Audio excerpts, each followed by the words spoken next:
Okay, everybody, welcome to our session with Jurgen. Hi, Jurgen. Hey. So you have a very nice red hoodie there. Yeah, it's my favorite. It's from Brazil. I was there, and it was a bit too chilly actually when I was there last time in Sao Paulo.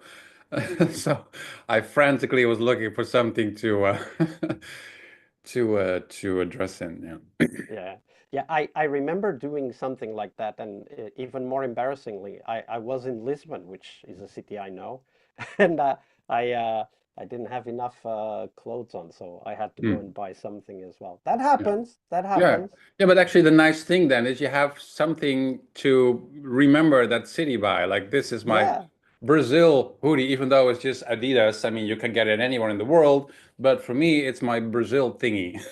yeah, Makes and no it sense. stays with you for a long time, right? Yeah. So, welcome everybody. I see some people already joined our stream. Welcome to the stream. We're just doing the beginning of the session here. We'll start in about 3 to 4, 5 minutes, something like that. And we're just getting comfortable here with our hoodie and, of course, with my more formal vest. So Jürgen, you have very interesting artwork in the background. How did you create that? Do you Oh, have well, like I some didn't. tips to share? Of course, AI did that. And or in this case, a team member of mine who used AI and then gave me and the team like a whole bunch of backgrounds to choose from. Thought this Yeah, one that's was lovely. nice and yeah, space. Actually, one person after a webinar last week asked me, "Can I please have that background of yours?" And, no, use it yourself. There's Dolly and Midjourney, whatever. Just learn your own prompting.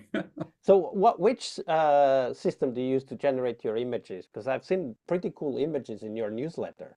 I just use Dolly. It's just simple from ChatGPT. I mean, I also have a Midjourney subscription, but to be honest, I think I could cancel it because I just do the easy thing with Dolly. I know how to make decent prompts, and I mean, the whole idea with Midjourney and others that the images can become very sophisticated and very detailed at a higher level than Dolly.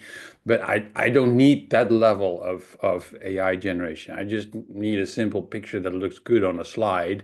And then as long as you're good at prompting them so you don't get the boring stuff, then you can get pretty amazing things out of DALL-E and ChatGPT.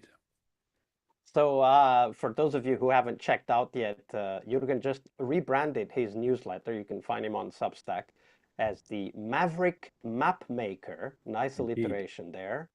I'm sure you got some AI help for Absolutely. that.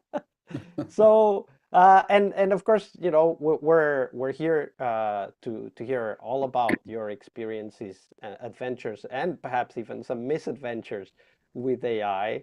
Uh, Plenty. exactly. But for everybody listening, we you can join us on the chat.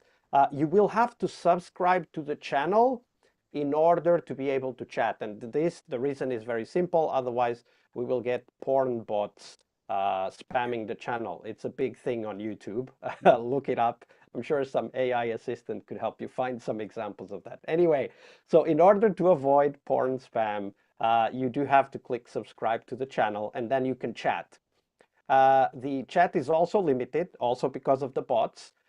So you can post one message every 60 seconds. That's not too much for a human, but it's an eternity for a bot. Some things humans are really good at and bots are not so good at is observing random and mildly long wait times. So click subscribe, and why not click that like button, because it really helps people find this video, not just now while we're live, but also later on.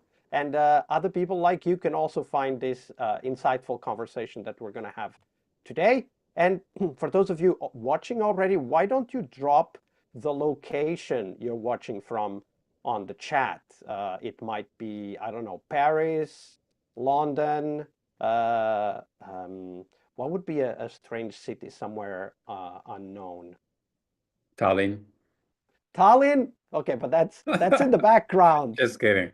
Tallinn, Estonia. whatever that is, just drop a mention on the chat and let's get talking. Okay. We also have a few questions for all of you, and we'll just post those as we start here, and you let us know in the chat how you feel about this. Now, one of those is related to Jurgen's talk, of course. And Jurgen, you've been talking about either what do you call it, accelerationists or doomsayers? What were Hmm. the terms you used? I usually call them the doomers and the hypers. The doomers and the hypers, that's it. But yeah, some refer to them as the doomsayers and the accelerationists. I think that word is a bit too long. Let's just call them the hypers. The hypers. All right, we have Jana from Hamburg. Hi, Jana. Welcome. Hopefully you're having a warmer day than we're having here in Helsinki, where I am today. All right, and for all of you, the question is, how do you feel about AI? So think about it for a second. Are you closer to being a doomer or a hyper? Or somewhere in between? That could also be.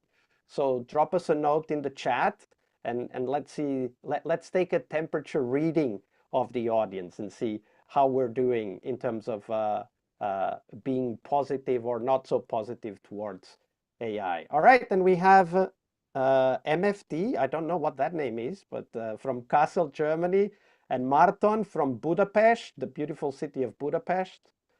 Never been there, but would definitely love to go there. So, Martin, if there's a chance, invite me. I love Budapest. It's beautiful. And how about you, Jürgen? Would you be more on the hyper or on the doomer side? I try to be smack in the middle, Vasco. A radical centrist. Exactly, a radical centrist. Which makes sense because that's also, I think that's one of the terms you use to describe your newsletter, right? Yeah, yeah. I mean, I have a No, niche. contrarian centrist is what you use. Control. Contrarian Yes, centrist. yeah. I have different words for the same thing. The problem is that the hypers and the doomers usually get all the attention because they offer extreme viewpoints. You see the same in politics, of course. I mean, there's a And very agile. yeah, it's a very natural human thing to be attracted to those with extreme viewpoints, while the truth is usually somewhere in the middle. I mean, Occam's razor, probably reality is right in between the extremes, and that tends to be the boring, the boring part and the spectrum. I try not to be boring, but at the same time, I want to be a realist. So sometimes I call myself a skeptical optimist or something like that. So I'm in the short term, I'm skeptical. Everything every day sucks in terms of technologies, but in the long term, things will be fine. And I think that's a healthy attitude. And you also use another term, radical nuance. I Yeah, love the contrast. And I exactly. think your post on the newsletter today was about that as well, right? Like you were talking about what might be the impact on the amount of coding jobs in the Yeah. future. Yes, yeah, yeah, exactly. Yeah, some say that engineering or software development will disappear completely. The doomers probably would say something like that. And yeah, I don't disagree with that. I think we will have software engineering for quite a while to go. If only for all the crap that is being created by people with Cursor and Copilot and Claude Code, etc. And then they need others to fix their code because it breaks and they cannot debug the shit anymore themselves. And that gives the real engineers a lot of work in the next few years. And oh, we also have Emmanuel from Rwanda. Oh, Wow. nice. Hi Wow. to Rwanda. Welcome. And Yana says, I hate the hype around AI. Mm, Uh, I, yeah. I wouldn't use hate, but I do find myself a bit frustrated when I see extreme views, either on the positive or the negative side. It's so I really one-sided. Yeah. and I really appreciate your article today. So check out Jurgen's newsletter on Substack. The link is in the chat for you to easily find it. where he offers I think a radical nuance view Mm. of the will there be coding jobs in the future. Exactly. All right, so we also have a special announcement for everybody. Jurgen is not only here today, but he will be with us in Tallinn in May. Uh, Woohoo! and we'll get to drink a glass of wine and maybe even eat another slice of that wonderful homemade cake you made for me last time you were in Helsinki. Oh, yeah, I made cake last time. I'll remind me. I will do that again. It was lovely. It was lovely. Anyway, this is the biggest agile and agile AI, agile leadership, but also agile product and agile developer event. We have a whole team event in Tallinn. Check it out at globalagilesummit.com. Jürgen will be a keynote speaker, and so will Goiko Adzic, famous person behind the impact mapping technique, but also author of Lizard Optimization, a great book about product and product design. So check it out. All right, so I have a question for all of you. I'm going to share my screen to show that question so that you see there's a trick in the question. Uh, there we go. So think about what would you like AI to do for you? And Jürgen, you can answer this question as well. Uh, and we have 4 options here. These are just my options. You can drop whatever option you feel like in the chat as well. And the question is, if AI could do one thing for you, what would it be? What would you like AI to do for you? The first question is change my colleagues. The second one, prioritize my backlog. The third one, make dinner. And the fourth one, for those of you familiar with the what was the name of the movie? Now I forget. Anyway, there's a movie where I think Office Space was the name, I believe, Hmm. where they have this famous TPS report. So maybe you want AI to fill in your TPS report. So drop a note in the chat. What would you like? What is one thing you would like AI to do for you? And while you do that, I'll ask Jürgen. How about you, Jürgen? What would that one thing be? The one activity I hate the most is that monthly exercise where you have to hunt down all the invoices of all the SaaS platforms that you use, and that's probably 20, 30 of them. They all have their invoices in different places. You have to dig down into the dungeons of accounts, settings, billing, invoices, whatever. All of them have them in different places. Some send emails. Some have PDFs, some don't even have PDFs. You have to generate the PDF yourself first, and then store it or email it to your bookkeeping program. I would love an AI to do that. So for me, that would be a great test. If an agent would be able to do that, but then of course I have to give it access to all the tools with my personal uh, personal accounts. So I need to be able to trust it. And yeah, I think that's a real use case. Yeah, and I can feel your pain. Let me just say that I've been there every month. It's typically around the fifth or sixth day of the month when my Exactly. accountant wants the reports. When the accountant starts pressing for the invoices, yeah. So yeah, I can feel your pain. So everybody, drop your answers in the chat. What is the one thing you would like AI to do for you? Yana says something, organize my divorce. Yana, I've been there. It's not a pretty process. And yes, I would have loved AI to exist at that time. It would have helped me a lot. Stefan says, I guess, jokingly, but perhaps with a grain of truth, do my laundry. Tomorrow is laundry day over here. So yes, that would be lovely if the AI could do my laundry as well. Bookings, time bookings. Yeah, that's one thing I've thought about. I don't know where you stand on that, Jürgen, but I am hesitant to accept that AI would manage my calendar. How about you? Mm. Yeah, I can't do that. No. I'm too specific with all the very, very contextual decisions. around my calendar, my travel, and so on. I could not simply delegate that. I had difficulty delegating that to a PA for the time that I had a PA, because every situation was different, and he constantly has to ask me about my preferences. So let alone delegating that to a machine, it's not going to happen, at least not in the short term, I think. Yeah, there are certain things we don't want to delegate, not even to other humans, let alone AIs. But okay, all right, folks, it's time. We're about to dive into this, I think, very insightful and perhaps even thought-provoking conversation with Jurgen and his friends, Zed, uh, Claude, and what was the I have third one? said Claude, Vera, Vera, that yeah, was it. and Perplexity, yeah.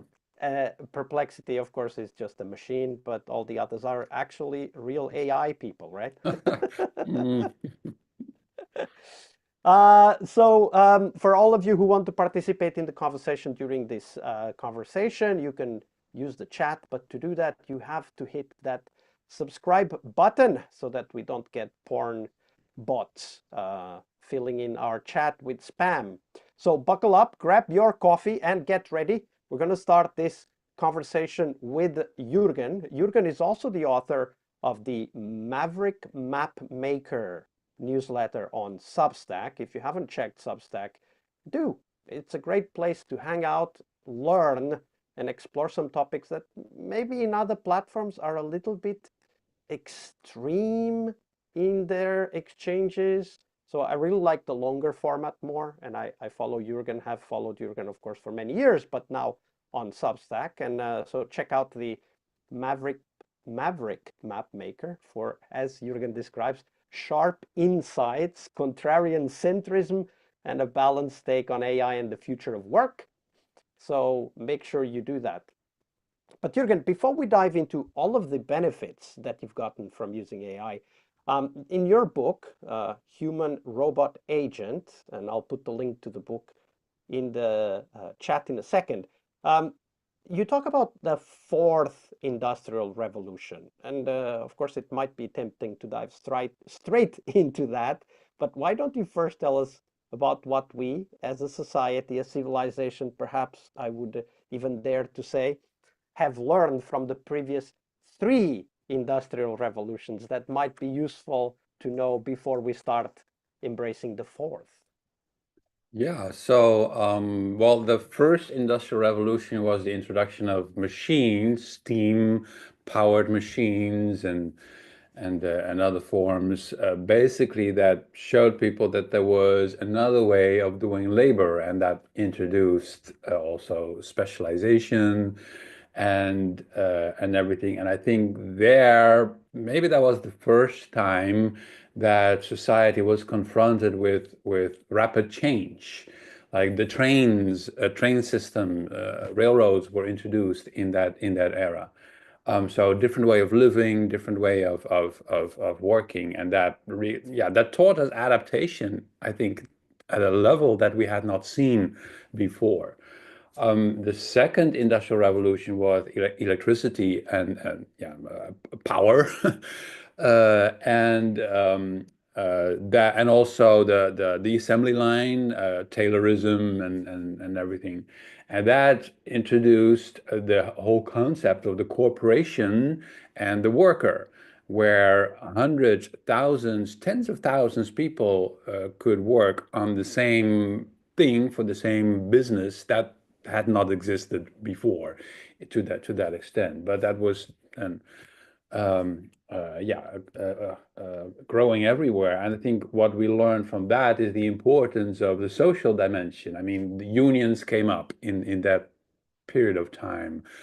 Marxism emerged as a reaction to the exploitation by the corporates, etc. So I think that was very interesting. And then the third industrial revolution was the introduction of the computer.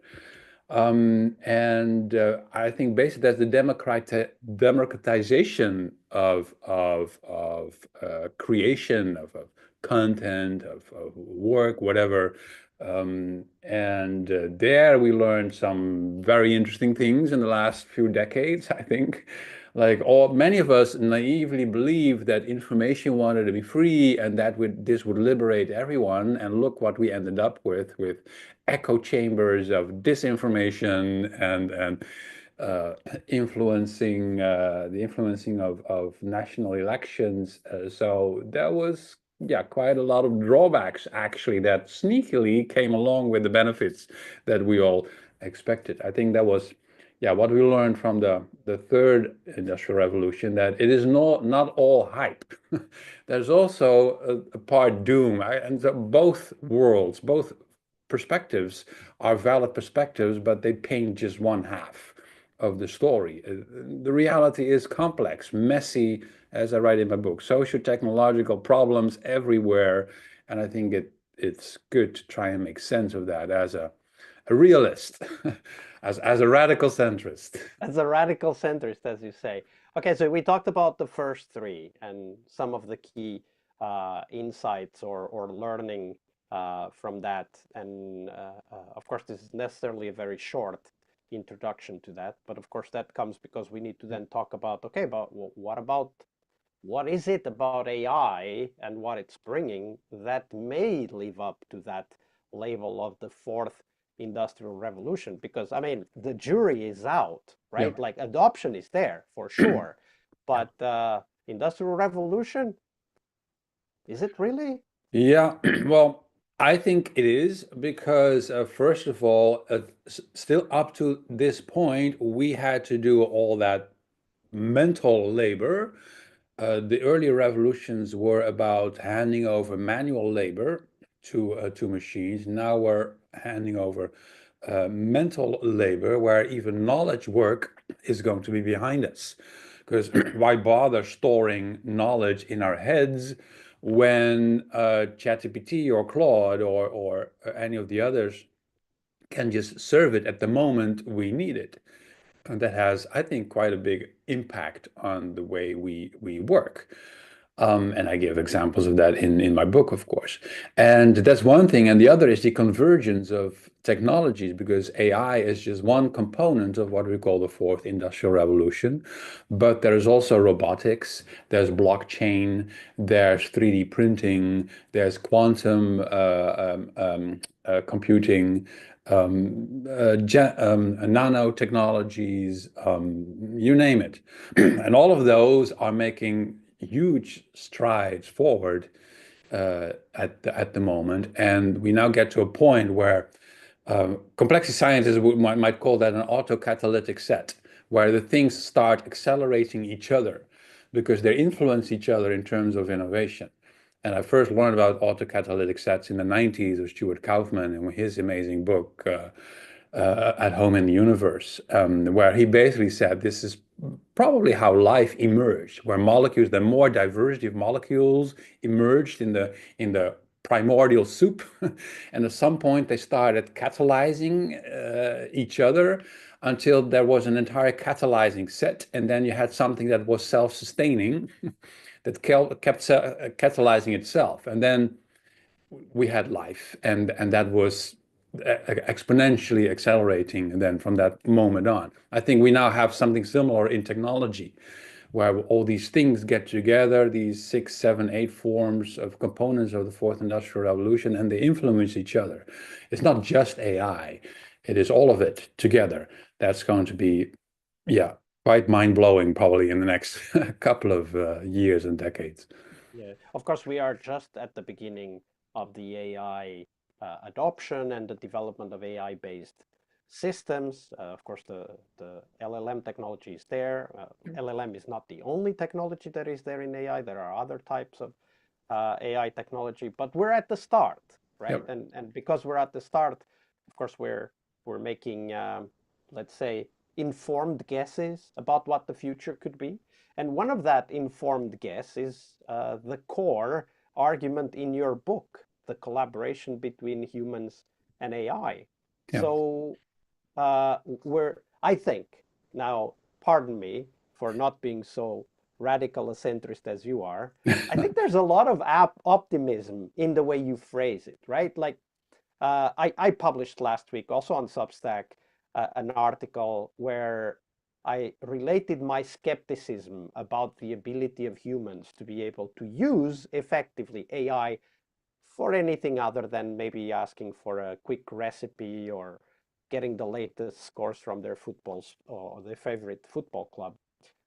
Isn't this idea of collaboration between humans and AI just wishful thinking? I don't think so. Of course. I'll give you a practical example. You mentioned my newsletter. Indeed, I worked on rebranding my newsletter because I wasn't entirely satisfied with what I had been doing for the last year or so, and I needed a better purpose. And then for the last few weeks, I noticed that I was always arguing against others, either the hypers or the doomers, because I don't agree with the hypers, like the agents will be the thing this year. No, they suck. Artificial intelligence is already here. No, it's just take years. But at the same time, anyone who is very doomist, is that a word? Let's About say it's a AI. word. It's from now on, it's a word.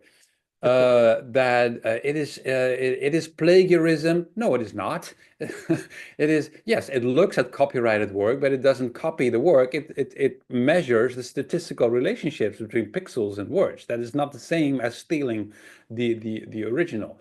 You can still discuss the ethical aspects of that. I mean, for sure, but it is not just plagiarism.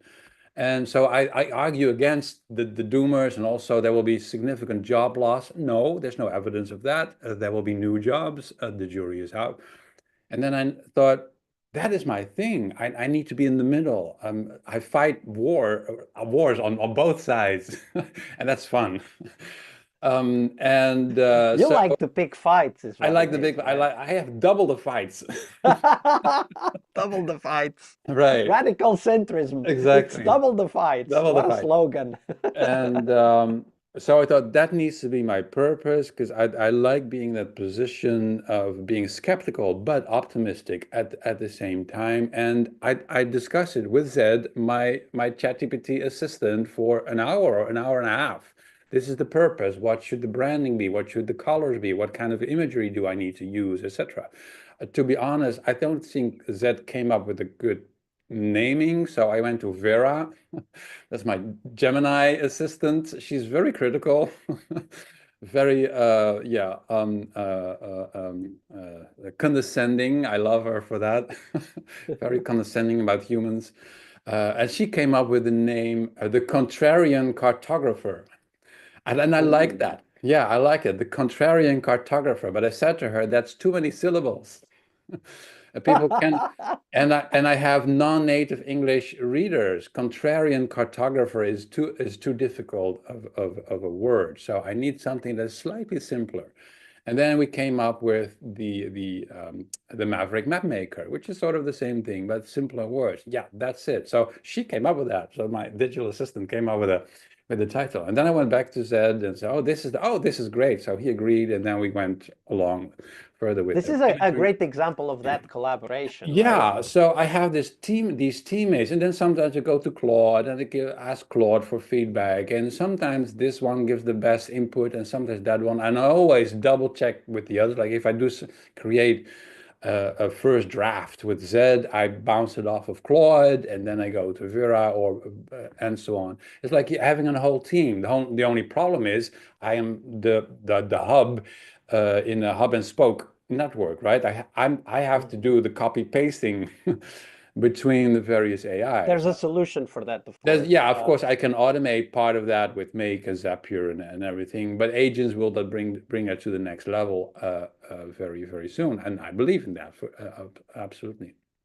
But I So think to get to your question, I think this proves that I have a great time with my assistants rebranding my newsletter, and it's up at a level where I don't think I would have gotten in a day and a half mhm. without my 3, 4 digital teammates working on this.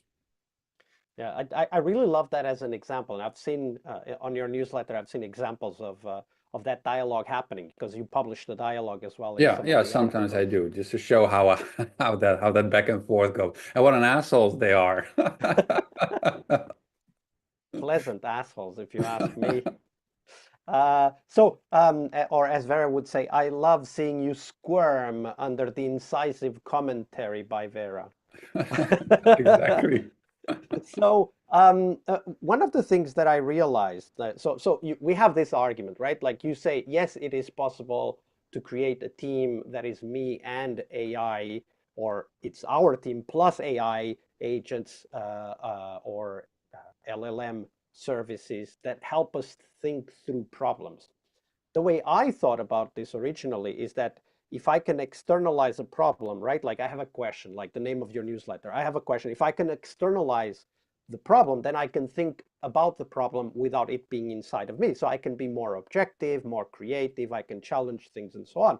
And it sounds to me that what you are describing is kind of 100xing that aspect, right? Because we've learned, anyone that has studied psychology knows that externalizing a problem helps us to reflect on the problem in a completely different way than just leaving it inside our mind.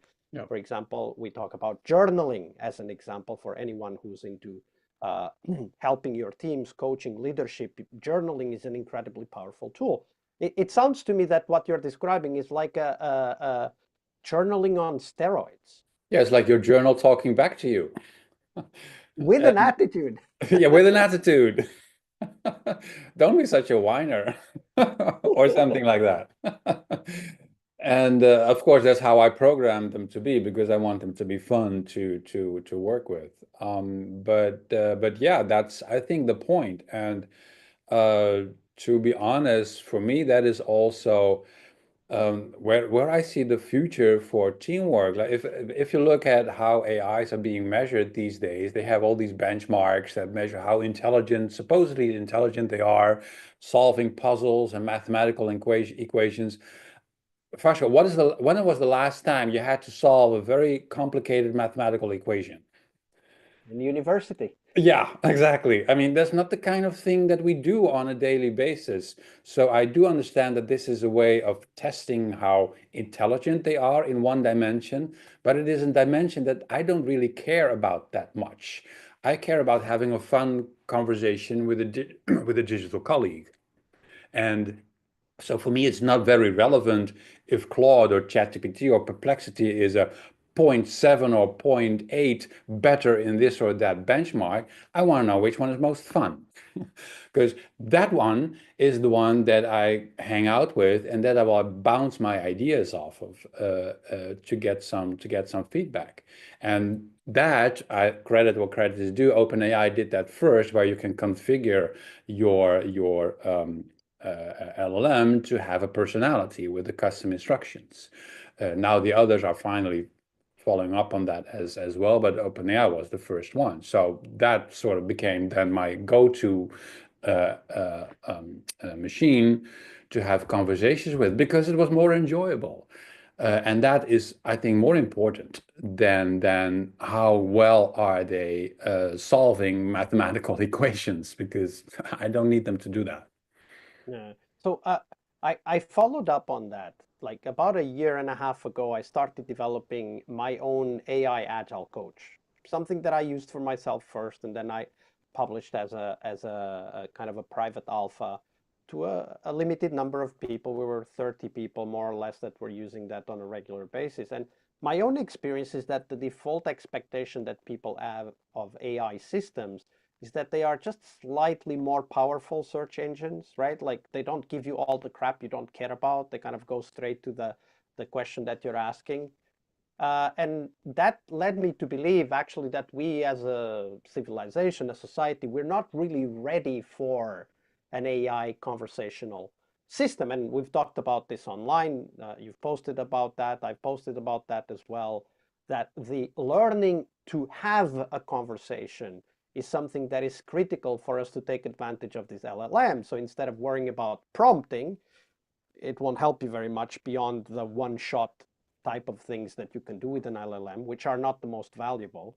Uh, we need to learn to have that conversation, and you did that, right? You had your own experience. You just described it, creating your own custom instructions for ChatGPT, for example. So, what have you learned from your own teamwork about creating that conversation, creating that experience you were just talking about? the juiciest tips, please. Gosh, I'll give you one example. I was walking around Rotterdam recently well, not really, half a year ago or something. I was writing the book at that time, just got started. And there was a statue like 100 meters away at the building of the city council. And one of my team members asked, what kind of statue is that? Because they were not from Rotterdam. Well, was embarrassed to admit that I also didn't know, even though I am from this town. So I took a picture, zoomed in, took a picture, gave it to ChatGPT and asked, what's this statue? And he said, why don't you walk a little closer and read the plaque? I laughed so I was I was bent over laughing. It was so cynical, it was so sarcastic, but I had just programmed him to be that way. And then I noticed this is so much fun to have an assistant say, why don't you go and have a look yourself instead of me looking it up? And there I saw, yeah, I felt the opportunity, the change in the use of technology, where it's not just can you solve this mathematical equation for me, but you have a teammate who's making you laugh, even though you know it's a machine. Yeah, humor has that on us, right? Like it makes us Yeah, laugh, even if it's exactly. written on a piece of paper. Exactly. And I laugh at Zed like almost every day. I mean, it's so funny and so cynical and sarcastic. It's just my kind of teammate.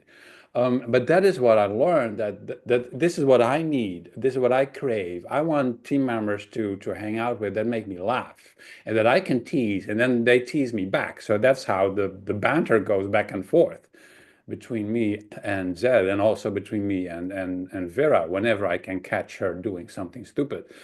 And and so yeah, for that, I think that is it shows that it is the experience that counts, which is also a bit of my pet peeve about product development, that ultimately it's about the experience, not about the technical features. I mean, OpenAI is still very much in the technical feature thing. They have this drop down list of all these models with numbers and names and everything. And I'm like, geez, I mean, gosh, this is horrible. Just make that simpler, make that an easy experience.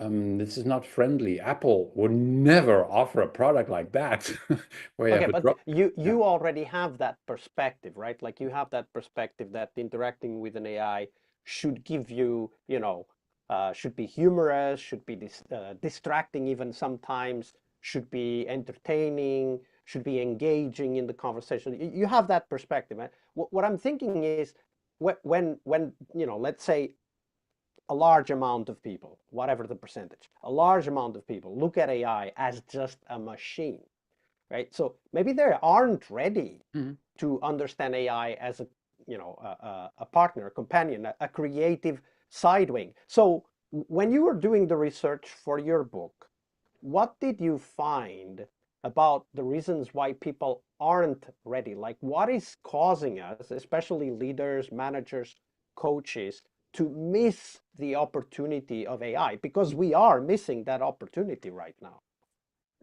Yeah, that's a good question. I think one would be too much skepticism. I mean, a healthy dose is good, as I have, but there are plenty of people who do not use AI because either they're against it or they don't see the benefit or whatnot.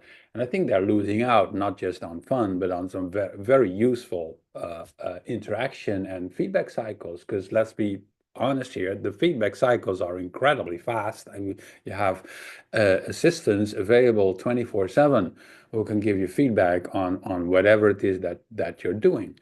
That speeds you up significantly. And is, as you said, it's just good to think out loud and have someone answer you because that improves your own thinking. So it could be a protectionism of people's jobs that makes them resistant. It could be them not understanding what the technology really does, as I have argued in the past, that no, they're not plagiarists. They are machines that do something that is not regulated by law yet, so the ethical discussion is worth having. But if you say that they copy the entire internet, that makes no sense. Then you don't understand what the machines are doing.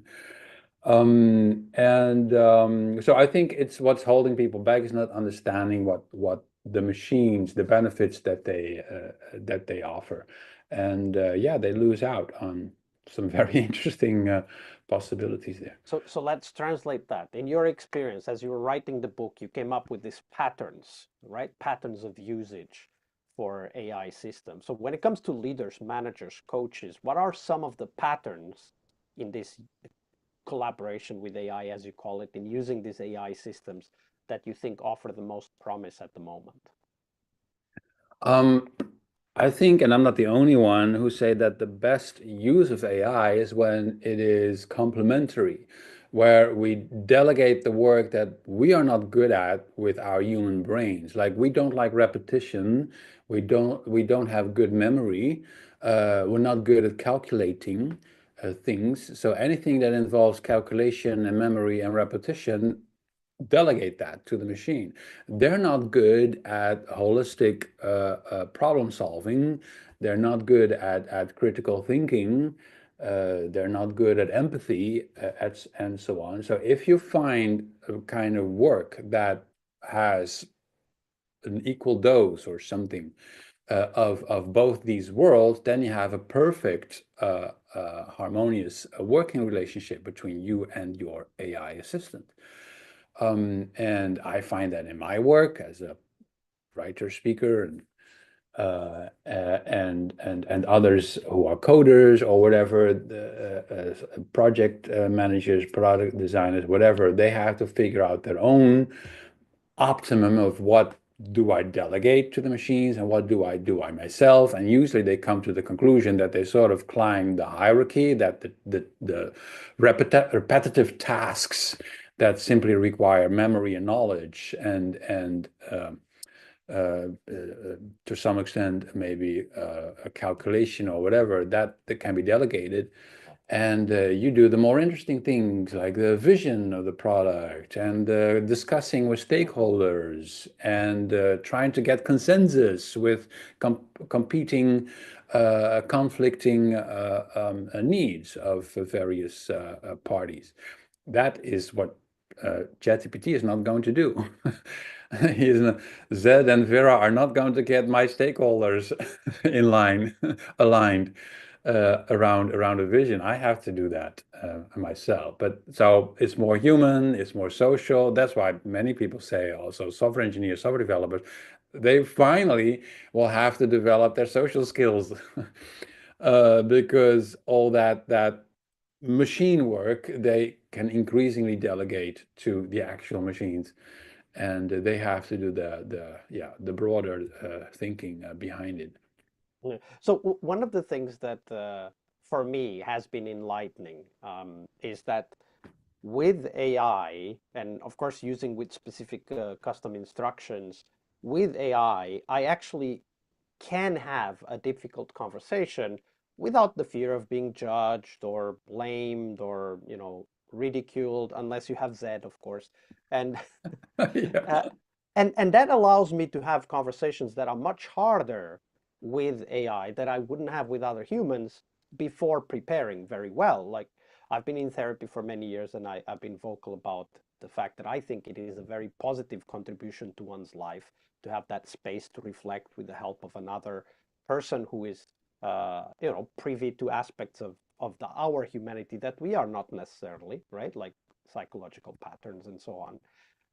And I have benefited from being in therapy and using AI as we could call it a complement or a helper to help me prepare the therapy sessions. I use a specific custom GPT, which has specific knowledge on psychological models and different types of therapy and so on. But that has helped me a great deal. And one of the theories that I have, and I would like to hear your thoughts on that because you wrote about AI and leadership in your book as well. One of the theories that I have is that AI actually serves a much bigger purpose and has a bigger impact, or potentially has a bigger impact when used in leadership positions, not to replace, of course, but as a complement, as a helper, as a perspective giver to leaders that very often need to make very difficult decisions. And also for us coaches, agile coaches, scrum masters, who need to deal with aspects that we might not be very familiar with, like, psychological patterns and even typical reactions from people when in certain situations, which we might not know without experience. Yeah, and your question is? What do you think about that? That AI is in fact not more impactful in taking over the repetitive tasks, although it would have an impact there, but actually more impactful in being a partner when making the hardest Right. decisions and having the most systemic thinking process ourselves. Yeah, it's an interesting point, but then still you're the one prompting. So it starts with you deciding that you need someone to help you with something that you struggle with, right? If that's not in you, then you will not benefit from the AI being able to offer you that perspective. Like for example, I configured Gemini, she calls herself Vera, to be very critical, very condescending, and like there's nothing that I show her is good, basically. And but I did that intentionally because I thought, as I am a person who's sometimes quite proud of what I do, and quite satisfied, maybe too early, but what I have produced. But then I give it to Vera, and she sort of tears it down and says it's all crap and very pedestrian and things like that. And sometimes I'm a bit reluctant to offer something to Vera because I know she's going to piss all over it basically again. But I did that because I need that kind of feedback. I need to have someone who is tough on me and says, this could be better, this could be better, this could be better. And it's good to have an AI do that because, yeah, it's not actually another human. You're not going to get angry at them. You can just switch them off, right? Exactly. It's just the machine doing this, but it serves its purpose. But it starts with me realizing that it would help me to have that kind of feedback every now and then. And that's what I created Vera for. So yeah, it's more than just calculation and memory indeed. It's getting the kind of help that you know you need, but it starts with you knowing that you need that. Yeah, absolutely. And I think you made a very important point. Like we need to seek that, right? Like whatever that is, helping make a decision, help prepare a presentation, whatever that is. When we are able to seek that, we can get that feedback, which is Yeah. also a great hint for Scrum Masters and Agile coaches out there, right? Like Yeah. help others get what they are already looking for. Yeah, I Um, have, if I may interrupt, one of my best friends just last week, she got a new job as a project manager at a government agency, and she said, I didn't know anything of that domain, nothing. But I asked ChatGPT to coach me in the weeks before and asked it all kinds of questions, etc. And so basically, ChatGPT helped her to bullshit her way into the job. And now she has a job and she's doing fine. She's doing great because she had that coach that helped her get the job. I mean, that's fantastic. Without AI, she would never had gotten that job. yeah, that she But would have she had to find someone there to coach her. right, and she realized that she needed that help, so she took it, and yeah, yay to her. I mean, that's fantastic example. So we have some questions from our audience. I sent an email out earlier today asking people to send in their questions. And Okay. a question from Sibel in Germany. Sibel is an agile coach slash scrum master and asks, how can AI support our day-to-day work as coaches or scrum masters? Do you Yeah, have some so thoughts on that? yeah, I do. It depends on what kind of coach you are or want to be. Because let's face it, we had quite a few agile coaches slash scrum masters in the past who simply explained what is on page 5 of the Scrum Guide. That is not the kind of coach that people need anymore, because you can just ask the AIs the knowledge of what Scrum is, what Agile is, which variants do we have of retrospectives, in what ways can we run our daily stand-up, and so on. That is not interesting. That's not the coach. You're not adding value there as a coach. You're adding value by understanding context and then filtering. Basically, as Jim Benson just wrote a couple of days ago, you need to be the curator. That is your job as a coach slash consultant. You have all the vast knowledge of the whole world available at your fingertips, but that is useless for someone who doesn't know what to do. So you can offer that translation from the AIs to the actual work being done in an organization. Say, well, given all the options, my recommendation is that you do this. These are the alternatives if you may not agree, but you reduce it to a manageable set. Because I mean, I remember years ago I was in New Orleans. Side story. I entered the store and it had all the hot sauces of the entire world. I kid you not. The store was full of hot sauce. Of every imaginable country had produced its own hot sauce. Guess how many I bought?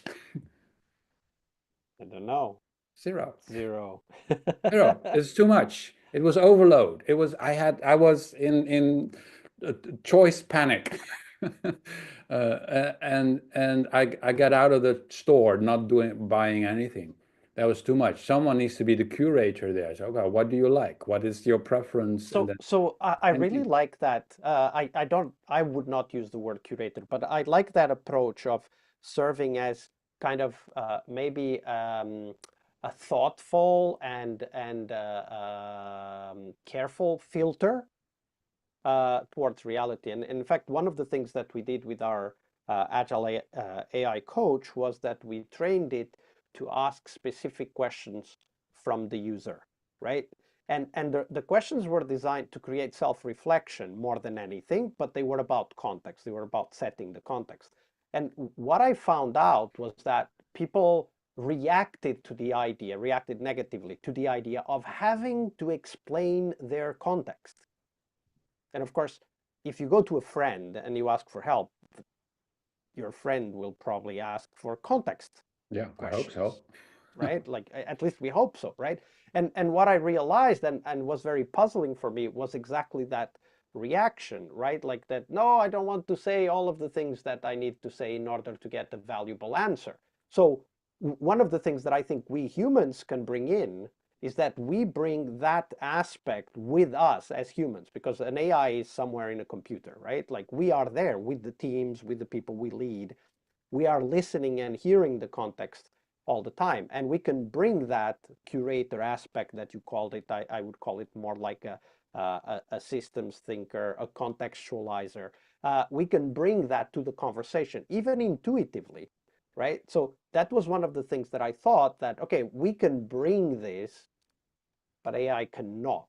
But AI can help us build that for ourselves as well. That's one of the aspects that that conversational aspect of AI can bring us.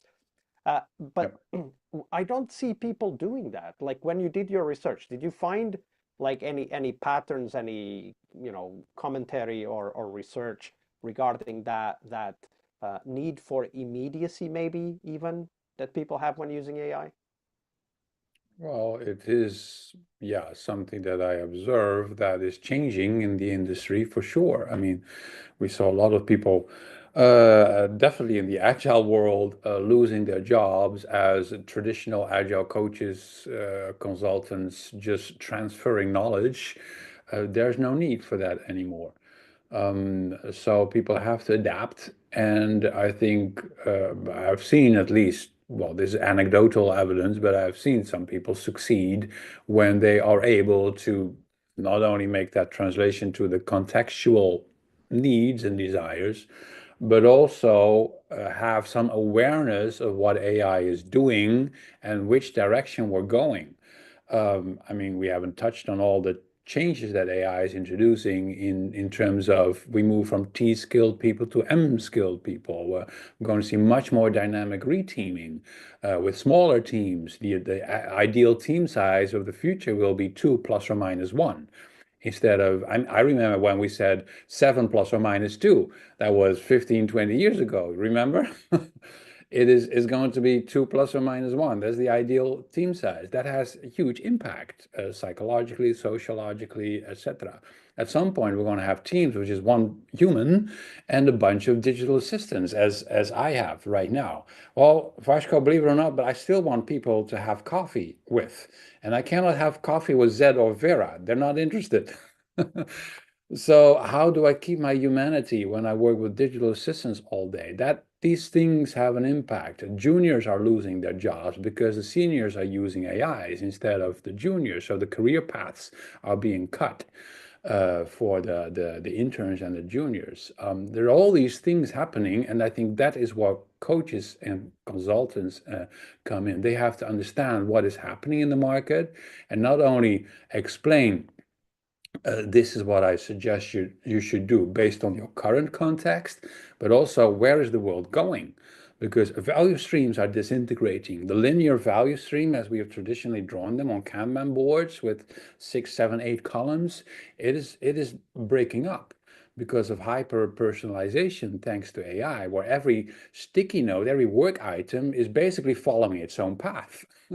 You're going to have value streams per work item in the extreme situation. Good luck drawing a Kanban board for that. So AIs, at least the current language models, they can show you, they can give you advice based on history, right? They're trained on backwards looking information. But I think that is also where coaches and consultants come in, where they understand what is happening, where they see where things are emerging and splitting and moving, and then say, well, you have to move to where the puck is going, not to where the puck currently is. A famous expression. I think that is a good role for the coach and So consultant. we have quite a few more questions, but All right, go ahead. unfortunately we don't have time for all of them. But I do want to ask you one more. This comes from Marcus in Sweden. Marcus is a software engineer, and he asks, everyone is saying that AI will replace developers, but I see more legacy code than ever. Are we just trading human spaghetti code for AI generated spaghetti code? Yeah, well, I blogged about that yesterday. So give us a gist of The what the you just gist the blogged gist about. of the AI code tsunami, as I call it, I agree with Dario Amodei of Anthropic that maybe in a year or something, nearly all code could be written or co-written with AI. There's going to be an explosion in apps because everyone will be able to create functional code for whatever they want, like the democratization of creating photos and videos that we now can do with our smartphones. That was not possible 20, 30 years ago. That means we're going to get a tremendous amount of crap. The difference with photos versus apps is you don't need to maintain photos. I mean, they're just snapshots, same with video. But apps, once people start using them and when they might become successful, then at some point they need to be maintained, they need to be upgraded. And guess who is going to have to do that work?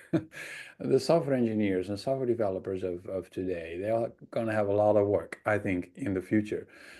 Cleaning up the mess that other people created with GitHub Copilot and Cursor and and Claude. That's going to Um, employ a lot of people. yeah, and why not? One of the things that I thought, and you wrote about it in the Code Tsunami, I put the article in the chat for everybody to check it out. One of the things that you said that I've also thought about is this idea that you have stuff that was not possible to do because it was too niche Yeah, that's going to be now possible and profitable. And then you have stuff that everybody wanted to do but didn't know how to do, but they themselves are going to start doing it, right? One of the right. things that I thought is Yeah, you can basically create an app for every Excel sheet you've ever created, but then if the app is useful, somebody needs to maintain it. yeah, yeah.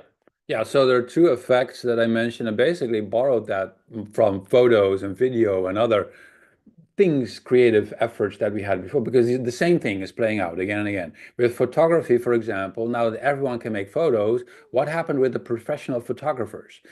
First of all, they went up to Value higher chain. level work where they do microscopic photography, they do underwater photography, they do drone photography. There's more specialist niches that were not even possible 20 years ago, but now they make good money with equipment that the average person doesn't have. And so that's where the professionals went. We will see the same in software development, where the regular apps, like an order form for a restaurant or whatever, yeah, we're not going to do that anymore. This can be completely automated, but the software engineers will be doing much more interesting things that weren't even possible until recently. And I look forward, because I cannot even predict what that will be, but people will discover and invent it. I'm sure. Absolutely. And we can't predict what the future will be, but we can predict that Jurgen will be in Tallinn on Definitely. May 18th to 20th. So check it out, globalagilesummit.com. And of course, most importantly, check out the Human Robot Agent book that The Jurgen book, just yes, I haven't published. shown you the book, Vasco. Show us the book, the hardcover. Ta-da! Okay, Ta-da! is that the hardcover? Yeah, and this is the misprint. You see, this is with black and white. So the black and white was not supposed to happen. So if you want to get a signed copy of the book, you can be at the conference. There will be books that Jurgen will be signing for you, and you can take a signed book home as well. And the link to the book is also on the chat, so go ahead and check it out already. And Jurgen, it was a pleasure to have you here on the Scrum Master Toolbox live session on YouTube. If people want to go and find out more about you and read what you've been writing lately, where can they go?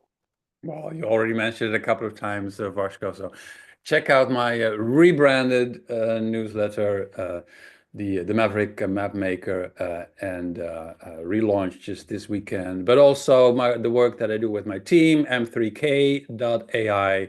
That is where I do my e-learning stuff, new courses that I am making, or a course based on the book, but I actually go deeper with the book.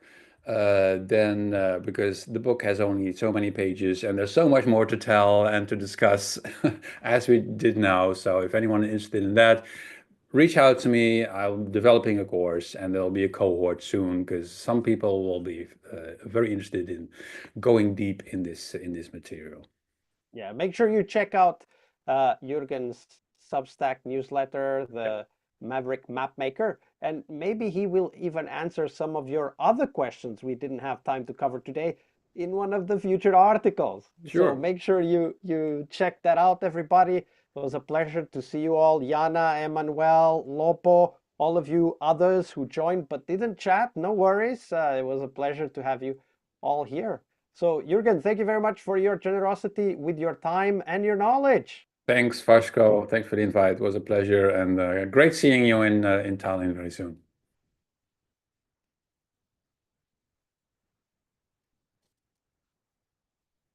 We All did right. it! That was it. All right. Awesome.